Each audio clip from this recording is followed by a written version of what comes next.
June 25th, 2015. From El Cajon, California, this is episode 75 of You Can Bet on That. Hi, everybody. Welcome to You Can Bet on That, a podcast for the recreational gambler. I'm Mark Duvall, and sitting next to me is Dr. Mike. Hello. All right, let's jump right into old business. So, Last episode, we were talking about how there were thousands of winning $2 American Pharoah tickets that have not been cashed in. Real tickets. Real $2 winning tickets, yeah. We have no idea how many fraudulent tickets are out there. That's right. There's probably 10 times as many fraudulent ones. Right. But, I mean, this is according to Belmont Park, too, right? That, there are really thousands of these have not been cashed in. People are just keeping them for souvenirs, right? That's the idea. Well, we got an email from Greg. He had a great idea. Let me tell you what he did. He went out to Santa Anita, which is a racetrack here in California, probably close to where he lives, right? And he made a $2 bet on American Pharoah, because you can do that, sort of off-track betting. Usually you can bet on other tracks. Right. You go to a racetrack, you can bet almost every track will let you bet on other tracks. Yeah. So he made a $2 bet on American Pharoah, and of course American Pharoah won. So afterwards, he went up to the betting window, and he asked if he could get the money, the payout for it, and keep the ticket. Smart. Yeah. A little tight, but smart. So that the employee manually entered the ticket number, paid Greg the $3.50, paid $3.50, right? And then scanned the ticket to cancel it. And then gave the ticket back to Greg. And there was no markings on the ticket. He didn't have to draw a pen through it or anything like that. It looked exactly like it did beforehand. That makes sense because it's all computerized. Right, it's all computerized. So once it's like when you go to a sporting event and they barcode your ticket, right? Yeah. So even if you lose your ticket, somebody else picked it up, they can't use it. It's already been scanned. Right. So, I mean, this is a great situation. And I'm sure a lot of people won't hear this on the podcast and won't do it.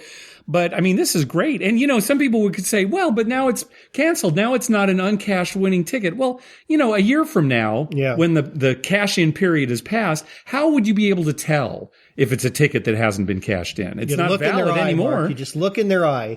You can tell when they're lying. They may not know. They got it from their granddad or something, right? There you go. That's what he told me. It never cashed in, so... Now, again, he did this at Santa Anita. I imagine if you actually made the bet at Belmont Park, it'd probably be the same situation. Oh, I imagine they're all computerized, right? So, keep that in mind. If you're just getting something for a souvenir, you can probably still cash it in and keep it. Yeah, the sad thing is I've got to fly all the way down to Cartagena to cash in my ticket. Really? It has to be at the track where you bet it, right? Yeah, and then so that's where you bet it? That's where I bet it. Really? What were you doing down there? Just going to bet on the race. Oh, you could have just gone out to the casino here that's like 10 minutes away from my house and made the bet. Oh, my God. Yeah, you make things hard on yourself. Yeah, I do. I'm wasting time. All right, something else that happened on the last show. We got a call from Adam, and he was telling us about how he went to the Horseshoe out at Council Bluffs, Iowa. And he was talking about the different games that they play out there. And we thought he said that they had 3-bet blackjack out there. And you and I were thinking, well, what's 3-bet blackjack? I looked it up. I couldn't find anything. Well, very shortly after I posted the podcast, we got many listeners responding saying, hey, idiots.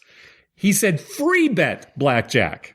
Yes. 3-bet blackjack. Which we actually have talked about. We've talked about it on the show. We just didn't put it together at the time. Oh, God, neither one of us. Yeah. 3-bet blackjack is the blackjack game where you don't have to put out more money if you split or if you double. Right? And we talked about this. We don't have it at Harrah's where we always go. They don't offer it, so we don't see it very much. Maybe it was out of our mind. But yeah, back on episode 31, we actually talked about it. We just got to stop doing this podcast at 3 a.m. That's right. That's a lot. We should actually do it at a decent time. That's true. We should. My family, I'll tell you, they're completely asleep right now. All of them. Either that or they're on a walk outside. I can't remember what it was. But anyway, yeah, sorry about that, Adam. Yeah, we just misheard. If we'd thought about it for 2 seconds, we probably could have figured out what he said. And this isn't joking. I have always had a problem with 3 and free. Yeah, really. Even saying my free throw comes out free throw. I know. I had the same problem too. We were talking about the free throw shooting last week. I had to slow down every time I said it. The 3 throw Yeah. Yeah, for years I thought the NBA, the guy should get 3 shots. I'm like, That's right. why do they call it 3 throw? And sometimes he gets 2, and sometimes he only gets 1. Oh, and one more thing. Again, going back to this last episode, right. We were talking about the best way that we thought was to get diamond in a day at Caesar's property, get to their diamond tier level in one day. And we had suggested playing video poker. Because you can tell exactly how many points you're getting. It's not like a table game where it's, you can't tell what you're actually, more clear cut. And we were saying that you get on video poker, you get 1 tier credit for every $10 coin in that you play. So you would have to have $50,000 coin in to get the 5,000 tier credits in one day to make diamond. You get 5,000, they give you 10,000. If you get 5,000 in one day, they automatically give you a 10,000 point bonus, and that's the 15,000 you need for diamond, right? So we were suggesting that people try to find video poker machines that had a 99% payback or better and play those, get good on the basic strategy on there, and then, your volatility wouldn't be as high, and, right. You could go through that pretty quickly. Well, we had several listeners contact us with information that really should have occurred to us, because I had certainly heard about this before, and it just slipped my mind. Some of the Caesars video poker machines that have very good pay tables, 99% or better, or, maybe even a little less than that, but the ones that have the full pay, good right. pay Probably tables, found in the high limit rooms. Probably found in high limit, yeah. Some of them require as much as $50 coin in to get 1 tier credit. And these machines should be clearly marked. They have stickers on the side that let you know, hey, this isn't the typical payout for video poker machines. Because of the good pay table, you have to put in 50 coin in. Some it's different. 20 coin in, 30 coin in, but I think it goes as high as 50 coin in. So that's something that you really do need to be aware of. You can look at the machine itself. Also, we've talked about this website, vpfree2.com. It's vpfree and the number 2.com. They keep track of all the better video poker machines at the casinos across the country. So that's something that you can reference and actually go see, hey, are these machines, do you need to put more coin in to get a tier credit? Because they do call attention to that on vpfree2.com. So that's one way to check it out too. We still think video poker is the way to go if you want to get diamond in a day. Yeah, it still makes the most sense. Yeah, right. And related to that, listener Philip actually had a suggestion for getting diamond in 2 days if you're not able to play enough in one day to get there. If you're actually going to be at a location for 2 days, you can do it. I'm just reading his email here. He said, earning 2,500 tier credits in one day will qualify for a 5,000 credit bonus. This earns platinum status in one day. Do it twice, and you will get diamond status. So it's basically 7,500 tier credits each day, and you can make diamond. So you can split that between 2 days. He says this might be more reasonable as it involves lower bets and hopefully less volatility. So that's a good suggestion too. Diamond in 2 days, and you still have to play the exact same number of coin in. Right, to get the 5,000. You just do 2,500 one day, 2,500 the next day. Yeah, that makes sense. Yep. So we've been talking a little bit about dollar blackjack and where you can find it. And the only place we know of now in Las Vegas that has it is Binion's on Thursdays from noon to midnight. And I was talking about, hey, maybe if you just want to play dollar blackjack, maybe just track down one of those blackjack machines, right?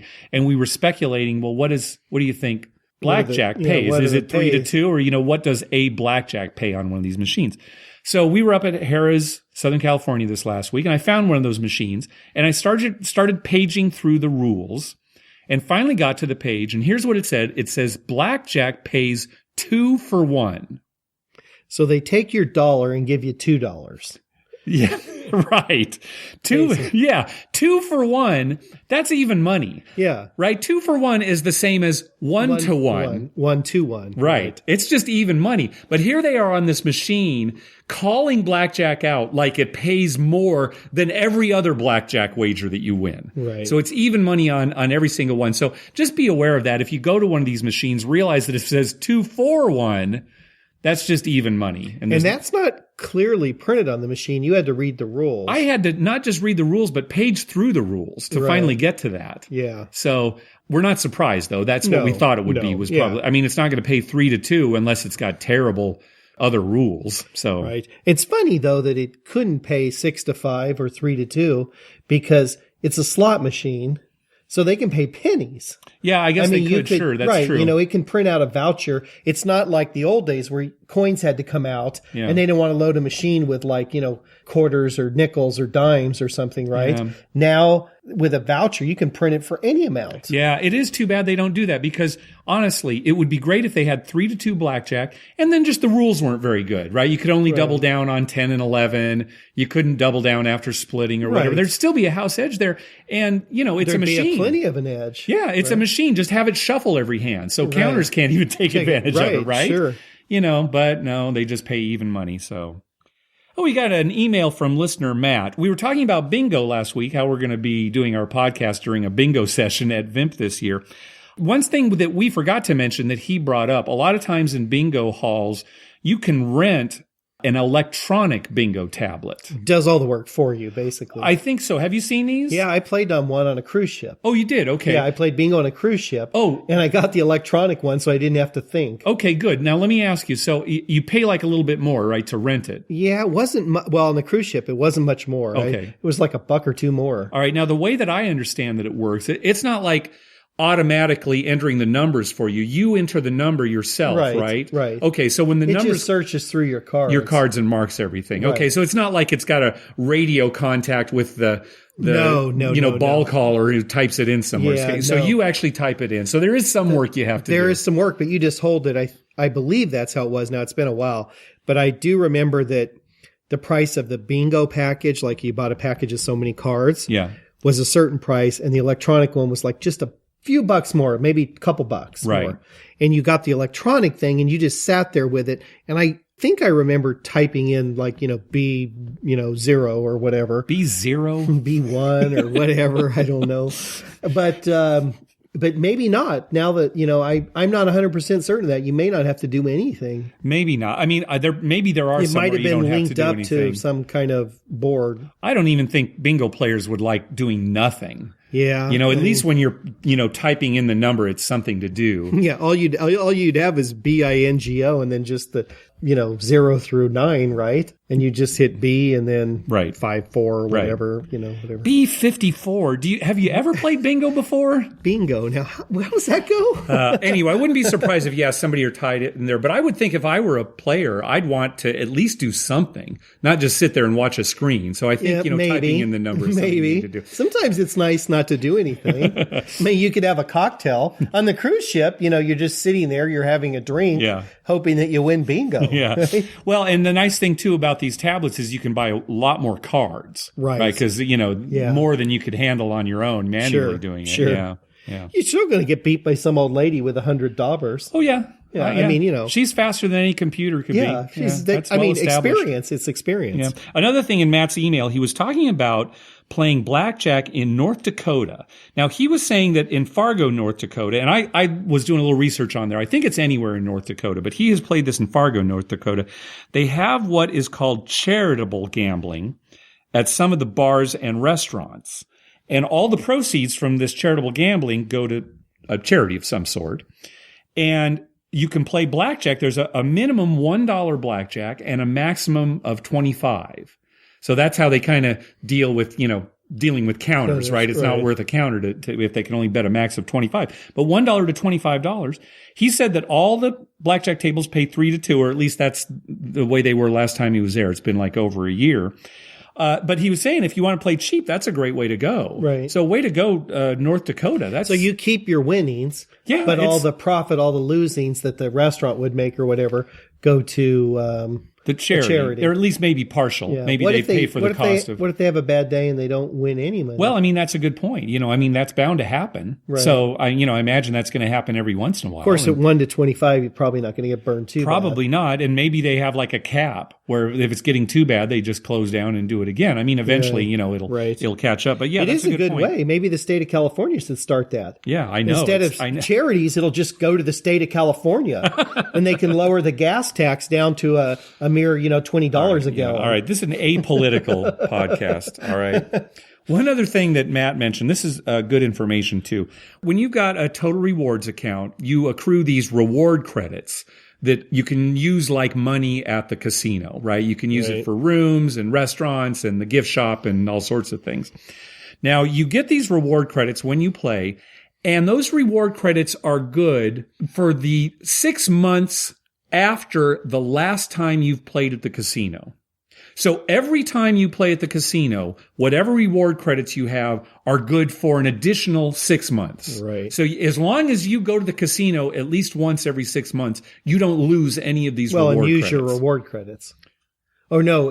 Even if you just go, you still keep the casino for 6 months. Even if you just go, we have to play. But, play like just one hand of blackjack, that's enough to give you another 6 months. So as long as you go back and play at least once every 6 months, you keep these reward credits. Right. Well, Matt found out the hard way that the expiration date on your reward credits actually it expires on 12:01 a.m. of that expiration date. So if you go online and it's not good for the whole day. Right. If you go on and you look, my reward credits expire on July 15th. Great. I'll go to the casino on July 15th and play a little bit. No, you've missed it. Yeah. Right? 12:01 a.m. July 15th is when they expire. Huh. So you need to go the day before to play or to at least use your reward credit. So that's lame. It is lame. It's lame. He actually called Total Rewards to say, I showed up on that day, and they did give him some percentage back, but he did lose some of it. Yeah. Lame. Just pick a day and make it good for that whole day. I know. Because that could be kind of confusing. Now, I don't think too many people fall into that category. No. Because most people are going more frequently. But if you're a guy like, let's say you live in Canada and you only make it to Vegas periodically, right, you might not even make it within 6 months. Well, I think you're right. Most people, they're either going enough that they never expire, or they're going so infrequently that they always expire, right? Usually this is not going to be the case where you just happen to show up right on the day when they expired. But just a little information that Matt found out the hard way. So, because he was actually planning to go exactly on that day. I think he said he had some trip that, coincided. Right. And so he said, well, I can get there right on that day. And he found out the hard way. That's funny. Yeah. Speaking of the Dakotas, which we don't talk about too much on the show. No. South Dakota, there's a city in South Dakota called Deadwood. It's in the western part of the state. It's close to Wyoming there in the western part of the state. Okay. Little town, has a bunch of casinos. It's got like between 15 and 20 casinos. Really? Small town, only 1,200 people live in the town, but it's, kind of building itself up as this casino town. So it's like in Nevada. It's like the Elko of... Yeah, I guess so, right. The Elko, although, that's true. Although it's actually got more casinos than Elko. Yeah. So, big news for Deadwood players this week. On July 1st, coming up, all the casinos in Deadwood will now be allowed to deal keno, craps, and roulette. They have not been allowed to deal those games up to this point. Kind of like it is here. Right. We get around the law here. But they weren't able to deal those games. So starting July 1st now, it's opening up. So they're very excited about that, think that, it's going to help revenue. And certainly there are going to be people So is this keno live keno or is this keno on machines? I would guess live keno. I would guess that up to this point, you could probably play keno on machines, but that's a good point. Yeah. Live keno and keno on machines, I'm never really clear on what the law is. If one is completely different from the other in the law's view, but anyway. Yeah, well, it probably has something to do with the balls, and it could be, and potentially being rigged or whatever. Yeah. It's a little harder to rig the machine than it is to a live game. I guess so. Yeah, depending on who you are, but yeah. So casino and restaurants in South Dakota. Well, the restaurant's in the casino, but yes, right. Yeah, I like that. Yeah, exactly. I do like that. Yeah. We got an email from listener Tim. He was telling us about My Vegas, the Facebook app that you can play, and mainly because he hadn't heard us talk about it on the show before. Right. Hey, maybe your listeners would like to know about this. We haven't talked about it much. simply because we get so many offers from Caesars. Right. Because we have a Caesars property near us. And I pretty much ride on your coattail, when it comes to going to casinos and stuff. And you get so much from Caesars. Right. But I play my Vegas. I play it all the time. I've got like 500,000 loyalty points that I haven't used at all. Because I just, ride on your coattail. Right. We'll start using your points. But maybe I will. 500,000, that's pretty good. I could get what some are you rooms. Treat us to? Maybe a room at the Aria or something like that. Oh, there you go. Bellagio, you want to stay there? I mean, I've set you up. We could stay at Bellagio. You can set me up at Bellagio. But for those who aren't familiar, it's basically a way to gamble online with play money and earn real comps that you can use at MGM properties. We haven't talked about it much. Vegas Fanboy, he talks about it quite a bit in his episodes. And in fact, he recently posted an article to his blog titled My Vegas Tips for Beginners. So definitely check out Vegas Fanboy, and I will post a link to that particular article so people can take a look at that. It's a good thing for a casino, really, if you think about it, because they attract people who obviously like to play casino games, right? They're playing in their spare time at home, sitting on the couch watching TV, playing the slot or something, earning points that they'll use later to come and lose real money in their casino. Yeah, exactly. It's smart. Now, some of the deals that My Vegas has offered, well, they've gotten worse. When it was first released, some of these deals were fantastic. Right, sure. And so the deals aren't quite as good now. And almost every deal requires that you're staying at a MGM property when you use it. Okay. So if you've earned like some free play, you can't cash that in unless you're staying at an MGM property. You have to make a reservation. Like that. That's pretty standard on most. Oh, sure. Yeah, most it is the way it is now. I know Caesars is the same. Yeah. Hey, thanks to everyone who's been clicking through our Amazon link. Remember, when you're going to buy something through Amazon, go to our page first, youcanbetonthat.com, and click through our Amazon link at the top of the page. I can't get through this. I read this every 2 weeks. I read this. You're going to yawn in the middle. It's 3 a.m. You need a nap. That way, when you make a purchase, we get a little kickback that helps cover the costs of hosting the show, and it doesn't cost you a thing. You'll pay the same price just like normal. All right.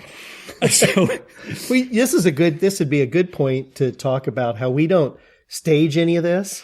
No, we've got show notes. We have some notes that we follow. And that last part, obviously, I read, Right. But we don't rehearse any of this or practice any of this or put really that much effort into it. You put some effort into making the notes. I get it organized, Yeah, but we don't really go over what we're going to talk. And that's why we make some errors. Yeah, no kidding, yeah. Because we're just off the cuff at 3 a.m. doing this. And, it happens all the time. When I edit the show the next day, I listen to it and I catch all sorts of things. Right. Like on the last episode, we were talking about the poker tournament we were in, and we said, oh yeah, you can pay for another buy-in for the first hour. Yeah, you can buy another buy-in. Well, they're not buy-ins, they're rebuys. It's not a rebuy. It's not a buy-in to the tournament again. It's just a rebuy for more chips. That's a small point. I'm sure everybody knew what we were talking about. Right. But we kept saying, buy-in, and it should have been rebuy. So anyway, that explains a lot of what goes on here. Yeah, and explains a lot of the mistakes that we make on the, sometimes we'll say it, neither one of us will catch it. Something completely wrong. We listen to it later and we're appalled and we think about it. But, when we're doing it, we're just talking off our seat of our pants, so to speak. All right. So this last week, listener Matt tweeted the following. He was at the Grand Victoria Casino in Elgin. Here's what he tweeted. $20 blackjack tables paying 6 to 5 full. $25 blackjack tables paying 3 to 2 empty. Math teachers everywhere are weeping. That was a great tweet. Yeah. So everybody's playing at the $20 table where it's 6 to 5. Nobody's playing at the $25 table, $5 more where it's 3 to 2. They're saving $5 every hand, Mark. You invest that in a good mutual fund? Uh-huh. I mean, math teachers shouldn't be weeping. They should be saluting these brilliant geniuses playing 6 to 5. Very good. Now, I'm glad you brought this up because once again, you're completely wrong. Now, Matt actually followed up with an email. Let me read to you what he wrote. I got to thinking about the actual disadvantage between the tables. Assuming the same rules, except for the payout on blackjack, and the player playing perfect basic strategy, what would be the best way to figure the math? Should one take a bankroll of, say, $500 and figure out how long that bankroll would last on each table? Maybe there is a better way to describe to the non-gambler how much of a disadvantage these two tables represent. I believe when one describes percentages, most people don't get how a few percentage points can kill you at gambling. So that's true. That's very true. Right. So here's what I decided to do. I figured I'm going to, kind of go through the math and figure it out and try to. You're going to make a way to explain it to a non-gambler. Yeah. How poor 6 to 5 is. Yeah. Right. Basically. Right. So here's what I did. I went to the Wizard of Odds Blackjack House Edge calculator, and I set up the rules, pretty standard rules that you'd find in a casino, like, hit on soft 17, double down on anything, double after splits. I picked some rules generous that are pretty, rules. Fairly generous rules, but I mean common rules that you would find in a casino. And I compared 3 to 2 to 6 to 5 using, a $20 base and a $25 base, right? Okay. So here's what I came up with. And hopefully this, kind of makes it clear without getting into the math. If you're playing $20 a hand at a 6 to 5 table, playing basic strategy, you'll lose just over 40 cents per hand in the long run.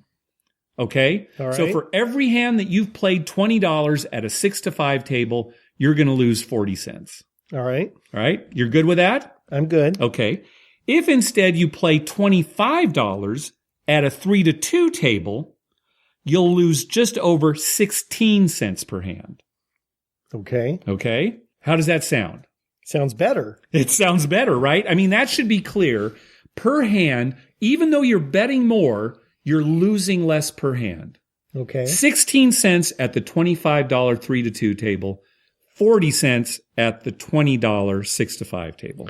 About 2.5 times better to play the $25 table. And then John Q. Public's going to ask you, well, how do they pay that out, the 84 cents that I win? Right, yeah, that's what they're thinking is, well, how can I lose 40 cents if I'm betting $20? Yeah, how do I lose 16? All right, I can't help beyond that. All right, we're talking about the long run. So, calculate how many hands you're going to play during an hour, and that's going to be your loss over the long run. That's your expected, That's your EV. Yeah, right. Basically, right. Now, the funny thing is when you talk to most people, they have a hard time in their brain working around the fact that I'll lose 16 cents a hand. Yeah. Sure. Right? I mean, that's the real crux of it, right? Oh, yeah, I understand. And it's a hard thing for most people to wrap around their head, but they do understand putting $20 out versus 25, yes, right? And they think, oh, that's more. I don't want to play that high a game. Yeah. And so they think it's worse because they're putting more money out. I think what it comes down to is if you were to say, like in Matt's example, right, where he's saying, oh, if you took $500 to each table, how would you do at each table? Well, you could probably figure that out, but then you're still going to get into some statistics like, well, 45% of the time you'll lose all your money in an hour. And, you'll still be dealing with too many numbers. I still think this is the simplest way, even though you're right. There are a lot of people who are thinking, well, what do you mean I'm going to lose 40 cents per hand? I can't lose 40 cents on a single hand. Right. No matter, unless I bet 40 cents, right? Right. So, yeah. Well, the funny thing is, this will kind of drive our point home. I always joke with Mark on craps. I tell him that the second roll after the come out is usually a craps. Or it's usually a horn number. It's usually a horn number. Yeah, it's usually a horn number. And and then when it does come up, I say, see? Yeah. And every time I tell him, and he said, yeah, every time. So the other night we're at the casino, and just for giggles, we started keeping track. You decided to keep track, yeah. Started keeping track. At one point, it had come up 10 times out of the last 13 or something.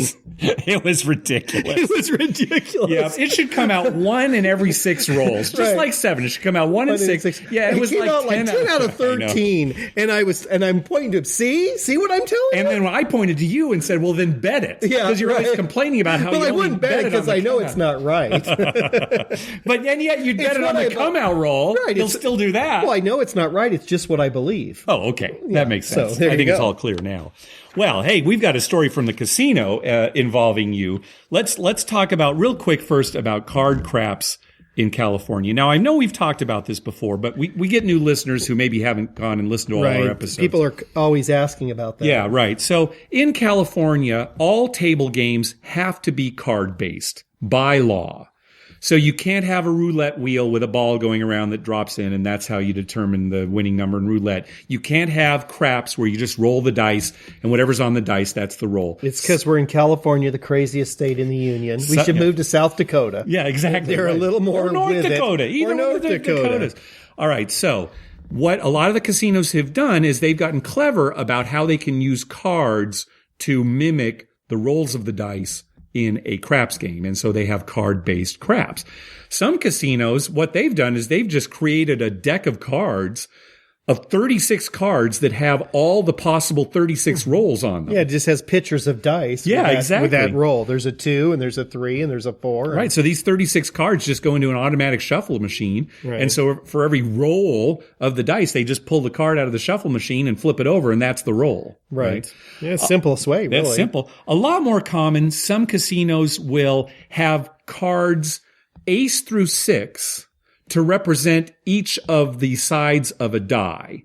So, 1, 2, 3, 4, 5, 6 on the side of the die, and then you've got ace, 2, 3, 4, 5, 6 cards to kind of represent the dice. And so maybe what they'll do is they'll have like 2 shuffle machines, a red deck and a green deck. Each deck, again, only has ace through 6, and they take 1 card out of each shuffle machine and bring them together, and that's the roll of the dice. Right? Yeah. Or like they have at Southern California, where they actually roll the dice and the numbers on the dice get, if you will, transcribed to the cards. Right. And then they flip over the corresponding cards, and that's your roll. Right. So that's what we have at Harrah's Southern California. So what you do at this, and this is where we play all the time, you roll a red die and a green die. And then out on the table, they have 6 red cards and 6 green cards, each in their own little rectangle on the felt. Yeah. Numbered 1 through 6. And they change that every roll. Every roll, they deal out 6 red and 6 green. Right. Uh-huh. And so you roll the dice, and if your green die comes up with a 4 and your red die comes up with a 3, then they turn over the green card on the 4 spot. Yep. And they turn over the red card on the 3 spot. Mm-hmm. And whatever's on those cards is your roll. Right. Now, on those cards, it could be like a 6 and a 5, and it'd be 11. 11 would be your roll. Yep. So your 7 on the dice could be an 11 actual roll. Right. So that's where people get confused sometimes. And the best way to do it is just to look at the cards. Yeah. And not to even worry about the dice. That's right. Just let the dealers handle all that. Yep. It's a stupid way to do it, but it's how they get around the law, right? So that's what they have to do. Okay, so we were out here this last weekend, and this guy was having a pretty good roll. A very good roll. Right? And so the shooter rolled the dice, and what happens is the stick man actually calls out the numbers that come up on the dice. He always they always call the green one first. That's how they stay consistent. They call out the green one first and then the red one. So anyway, they call that out, and then there's another dealer there who actually flips over the cards. So he flipped over the cards, and it was 7 out. And so I was like, oh man, the guy had a pretty good roll, but whatever. And then you all of a sudden said, wait. Yeah, I mean, before they wanted to pick up any bets, I'm like, no, hold it. Yeah. This isn't right. Right. Because what had actually happened is the stick man called out 4-6. Mm-hmm. Meaning 4 green, 6 red. Yep. But the guy flipping the cards turned over 6-4. 6 green, 4 red. Yeah. The 2 wrong cards. Yeah. And I always watch the dice. Yeah. Because this has happened several times. And it's not on purpose. It's just, they're going fast. Yeah. They're trying to keep the game moving. Yeah. So he flipped over the wrong ones. And so without hesitation, they asked the pit, and the pit said, and the person calling the die actually said, oh, yeah. Yeah, that's right. Mike's right. Yeah. And the guy who was turning over the cards, he'd already collected the cards to put them away. He'd already started to put them away. So, even if we were going to try to get what was going to be the right call, the cards were already off the table. Right. So what they did is they rolled no roll. Yep. It came over and said, the few bets they had touched, they reset everything. Yeah, it took a little bit because some of the dealers started collecting bets, but it hadn't gone too far. Yeah. Well, they reset everyone's bet, and then they got new cards out, and the guy re-rolled a new number, and the roll continued. Yeah, and he had a great roll. So it stopped in the middle of what would have been a good roll, and then he continued for some time. Yeah, it was quite a few. You really saved the table, and you were the only one who caught it. Yeah. Nobody else caught it. Well, I think it was such a good roll. Everyone else was just like, oh, it finally had to end. Yeah, right? Yeah. And that happens a lot. People, they're just, if it had been early in the roll, probably somebody else would have noticed it, right? Maybe. But because it had rolled so long, they were just happy he had a good roll. But everybody at the table owes you a debt of gratitude for what you did. So thank you very much. I'd like to thank you for You're welcome. Table. Yeah, it did actually help. We all actually made quite a bit more money. Oh, yeah, it was fantastic. This last week, I posted on Twitter an article about a man who was arrested at the Parks Casino in the Philadelphia area for urinating in the coin tray of a slot machine. Did you see this article when I put it up there? I saw you post it. Yeah. I didn't tell my girls. I'm going to have to edit this out of the for them. All right. So I guess he was urinating into the slot, and they tried to pull him away, and he was belligerent. It was all this big thing, and so kind of a funny article. So. I would like to see that. I mean, I've seen a lot of nudity, and I don't know that I actually want to see a guy urinate, but in a slot machine, I think that would be funny. Be funnier if it was a woman. Oh, would it? Yeah. I don't know. That might not be too funny. Yeah. Well, anyway, so this is unrelated to the story, but I was thinking, Parks Casino, I haven't really heard of that before. Let me check out their website. I always like to go online and look at a casino's website just to see what's, what they've got there, and, pee-free slots, maybe something like that. Towelettes available at every slot. Personal wipes available. That's right. So anyway, I went to their website and I found a page on their website that I thought was pretty good. It's called the Live Game Report. And you pull up this page and it loads like this real-time report of the table games that they have open and the number of seats open at these games. Not just the poker tables, which, that's kind of common to find out how many, games are going, but all the table games. It's basically organized by game and minimum. So you could go down and it would say, okay, $15 blackjack games. There are 30 seats available right now, that kind of thing. Right. And I thought, hey, this is great. If you're thinking, I want to head out there, but if the minimums are too high, I don't want to go. Yeah. Cause some nights they do change. If it's a busy night, you might have higher minimums. Yeah. So you'd like to know that before you got there, maybe. Yeah. Now it was funny because they did have the poker tables there too, but it didn't say how many seats were open. I thought that was kind of strange. It just said what games they were spreading. That's the one you'd want to know how many seats because people tend to stay at it. Yeah, right. Blackjack, if there weren't any seats open at your $10 table, well, somebody will bust up. Yeah. Yeah. The number of seats open isn't as big a deal as what games are being offered right now if I go down there. What I envision eventually is there just being an app on your phone where, you're in Vegas and it's like, hey, we shouldn't be talking about this. That's an app we can design. This is more along Hunter's line, I think, because he's the programmer. But really, an app that you bring up and you search by, what? I want to find out where there's $5 craps on the strip right now. Right. Right. And, you're getting reports from all the different casinos. They'd have to kind of, provide you with this information. They'd have to be in They'd have to do some work. Right. But I mean, if you could just collect all this data, maybe, that they're putting out there anyway, and, coming up with an app, it's like, hey, here's the game I want to play. Here's the limit, I want to play. So when you want to play Pai-Gal tiles for $50 minimum, you could just look on there. Oh, yeah. Bellagio has a $50 Pai-Gal tile game. Yeah. 2 seats open. Let's hurry over there before they're taken. Maybe I'll call. Anyway, this was the Parks Casino. I thought it was a pretty neat page they had there. Yeah, that's probably an app that's coming. I think eventually, sure. Yeah, within 10 years. Yep. Restaurants should do that. How about restaurants? With, number of seat or an app tables that available? says, what the wait time is. Oh, wait time? I bet they have stuff like that. We usually call, sure. Some of the places that we frequent that we know, we'll call, is there a long wait or whatever? Because, you don't have a reservation, but you don't want to wait 2 hours either. Right. They ought to have an app where maybe they do. That's something I bet they do, and we just don't know about. Yeah, because restaurants could easily, you could check in with them on their computer could actually tell. Sure, yeah. Right? I bet that kind of thing's out there. All right, listeners, don't call us and let us know because, again, this is something we'll look up after the show by ourselves. Hey, there was an announcement made this week for a new event coming for VIMF. It is the 5 HunDog eating contest. All right?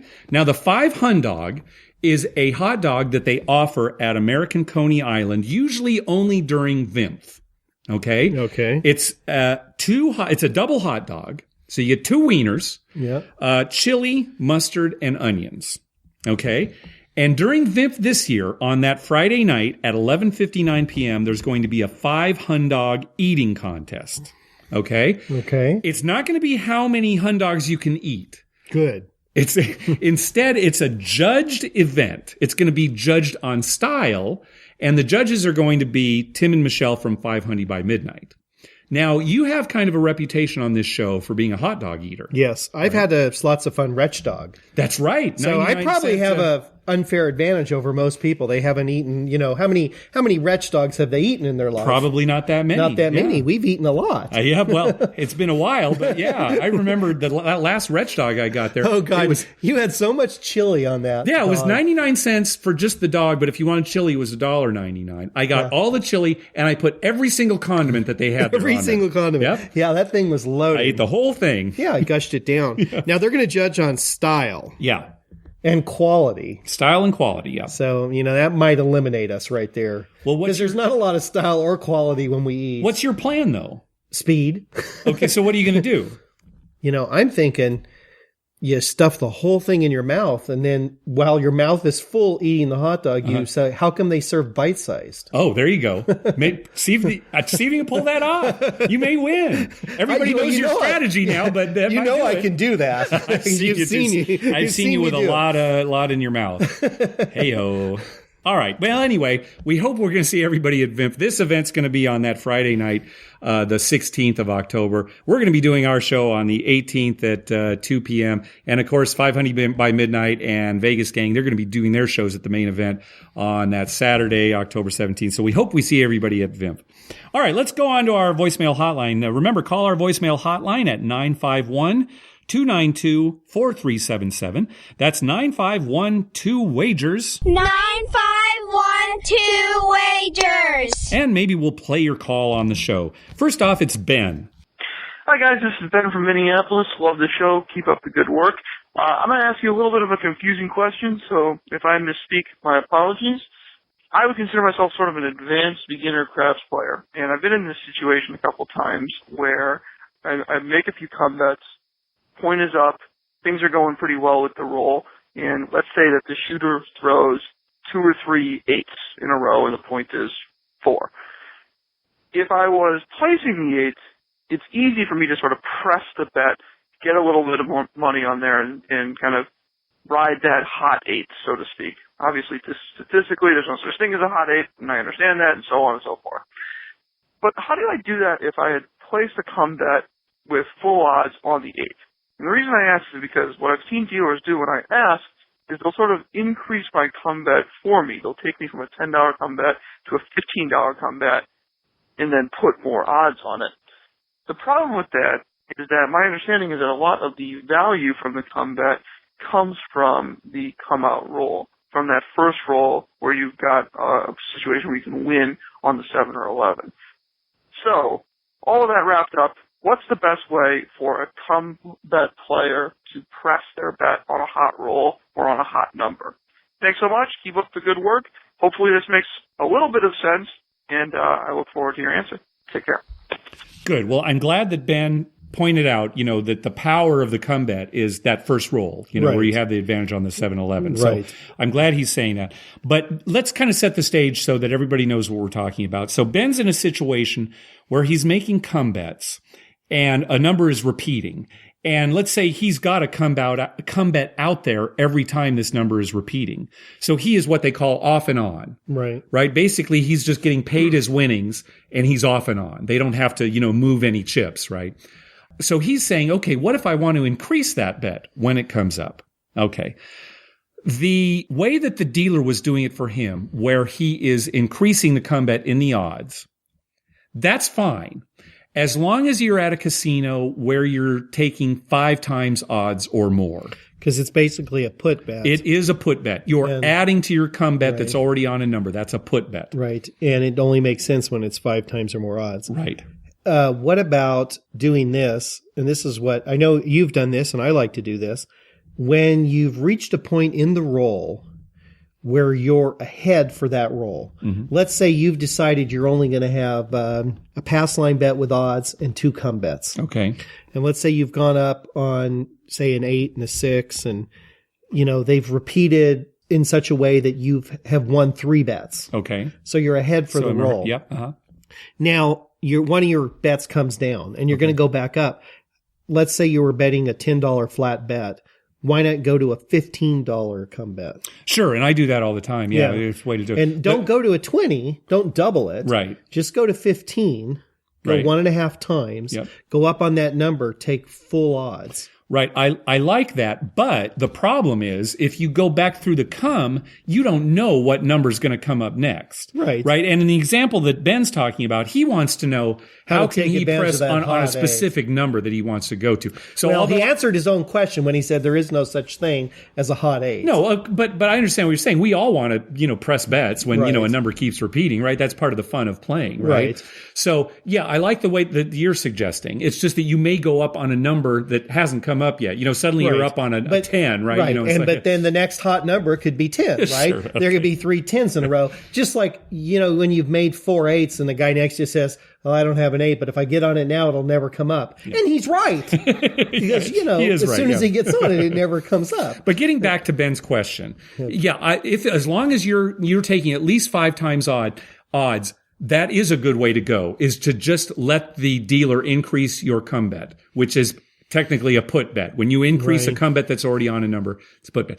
If, however, you're not taking 5 times odds or more, it's less than that. Or if you're in Atlantic City, where they don't allow put bets, that's important too. So if in either of those cases, if again, you're taking less than 5 times odds, or you're not allowed to make put bets because you're in Atlantic City, instead of increasing the come bet, just make a place bet. Exactly. Let your come bet come down. Or keep it up there, right? Yeah. Because the come bet won't come down if you've already got money in the come. Right. Well, and you're off and on. Let's say you're not off and on. Let's say that 8's been hot. Well, no. See, if you're not off and on, then Ben doesn't really have a question here. If he's coming down off the 8, well, then of course he's going to place it. Right. He's talking about a situation where he's off and on. Well, then you'll never come down if you're keeping it up. That's fine. But if you're off and on, you can still make a place bet.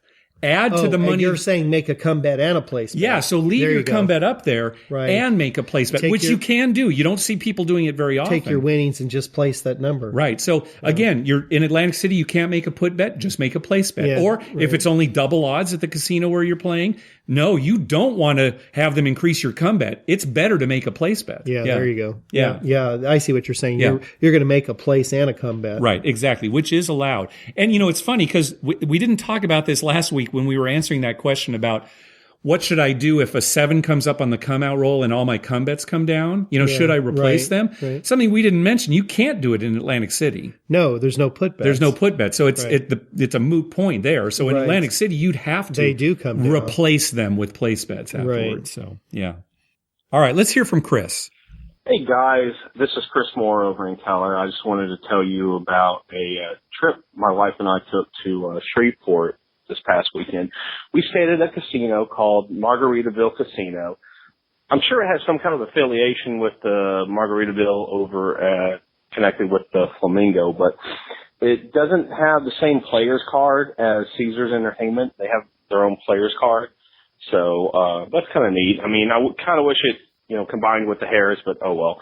Yeah, they are related. So it's this Margaritaville kind of restaurant chain. And the casinos are kind of part of that whole corporate, restaurant chain. So they are related. The Margaritaville Casino in Las Vegas is in the Flamingo. So the casino, I guess, kind of falls under the auspices of Caesar Entertainment. Right. So it's Total Rewards. Probably the restaurant leasing space from the Flamingo. That could be something like that. But as far as the casino goes, if you're in Vegas, it's just a Total Rewards program. I think you can actually get a Margaritaville Total Rewards card if you're in the casino. Okay. But the one in Shreveport, it's a completely different players club. So even though they're related, the players club, they don't share. So we gambled there one time.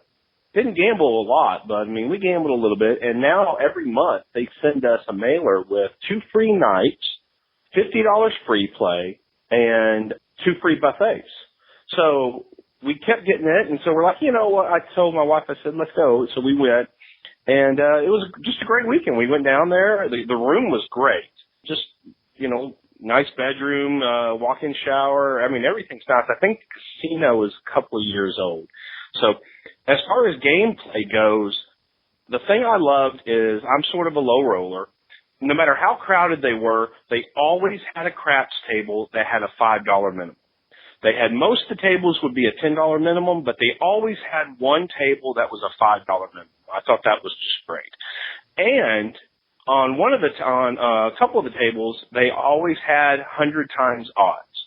Another table in the back, they would have 3, 4, 5 times odds, but they always had a couple of tables with 100 times odds. Now, I'm not going to do 100 times odds, but I saw a lot of people taking advantage and using 20 times odds, 50 times odds, stuff like that. So I thought that was just, it's one of those things, like you said, you put on the marquee, everybody goes, ooh, 100 times odds, and so they're attracted to that. One other thing I just wanted to mention, the video poker, we got there on a Friday, and I noticed on the video poker, they were 9-6. I think it was dollar denomination and 50-cent denomination. 25-cent denomination was 8 and 5.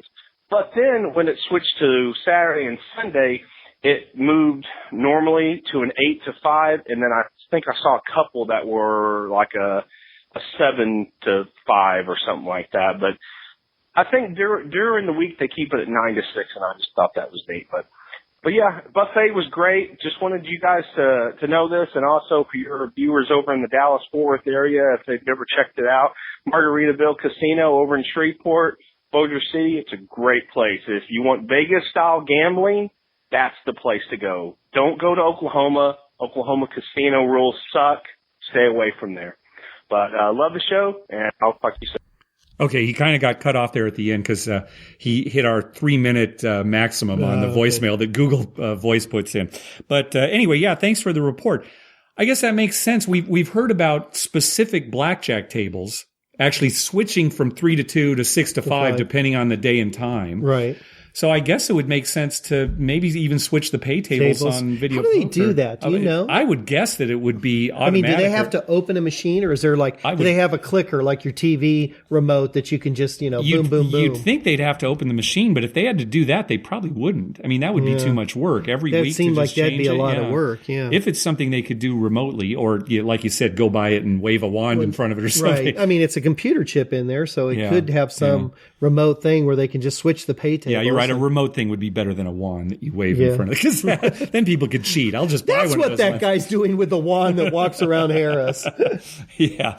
And, it's good to hear that they're offering 100 times odds. And, every casino should always have a $5 table open. Right. Just one. Maybe it'll be packed. Maybe you won't be able to get on. Even if it's packed, though, it's great PR. I agree. It's great PR. Great PR for the $5 and for the 100 times odds. And when someone walks up to a table that's, say, 10 or 25, and they say, well, do you have a 5? Yeah, it's that table over there. Yeah. We always have a 5. Yeah. It's great PR. I mean, why don't casinos think of this? I mean, why do some of them switch and they'll all be 25 tonight? I mean, and then a bunch of them are empty. Right? Yeah, and a bunch of them are empty. We've seen that before. It just doesn't make sense. Yeah. All right, let's hear from Taylor. Hey, Mark and Dr. Mike. This is Taylor from New Mexico calling in. My girlfriend's been pestering me to call in to report on the New Mexico casino. Last weekend, we went to casino in Ruidoso, New Mexico. It's in like a ski resort kind of place up in the mountains.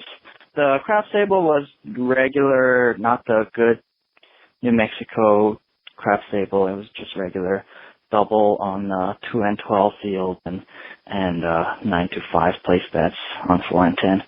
Just to clarify what he's talking about there. So there is a casino in New Mexico, the Santa Ana Star Casino, where on the craps table, both the 2 and the 12 pay triple in the field. Makes it a good bet. And you can buy the 4 or 10 with no commission, no vig. No vig at all, period, right. Win or lose. So both of those bets, the buy bet and the field bet, are actually zero house edge. Yeah, that's great. That's what's nice, yeah. But not at the casino that Taylor was at.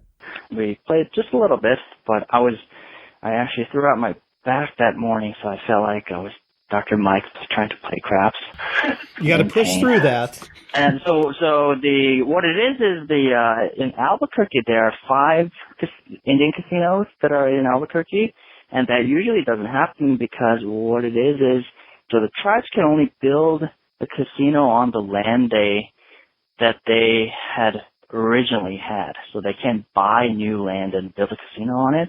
So that's why all these Indian casinos around the country are way out of nowhere, because they have to build on their traditional tribal land. But it just happens that in Albuquerque there are 5 of them, very in pretty close proximity, that they all gotta compete with each other and offer good craft rules. Anyway, we're gonna go to Vegas next week, but my girlfriend wanted to go see some pandas, so we'll be in San Diego this weekend. We're gonna go to Del Mar Fair on Saturday, and if you guys are at Harrah's Wood, we might stop by. Love your podcast. We'll catch up with you sometime. Okay, bye. All right, thanks for the New Mexico update. Yeah, we've kind of dealt with that issue here in California where some tribes have tried to buy land, and then build the casino on that land. Right. Notably, the Sequan Casino bought a hotel downtown San Diego. Right. And there was talk that they were going to try and get a casino in there. Yeah. Well, it didn't go very far because the city nixed that real quick. Yeah. They still bought the hotel and they still run it. Yeah. But, their intention was somehow to get a casino in downtown San Diego, which would do great, really, to be honest. Yeah. But I wouldn't really care for it, but it would do great. Yeah. So, Taylor, if you're going to be here in town this weekend, so we are going to be at Harrah's this Saturday night. It's going to be June 27th. We probably won't get there till late, right? We were talking about this earlier. Yeah, I got a sailboat thing to do earlier in the day. And but at 11 o'clock, they're giving away $1 million. Right. They do it twice a year. And we will be there for that. Yeah, so it's going to be packed. Yes. I mean, it's going to be very crowded out there.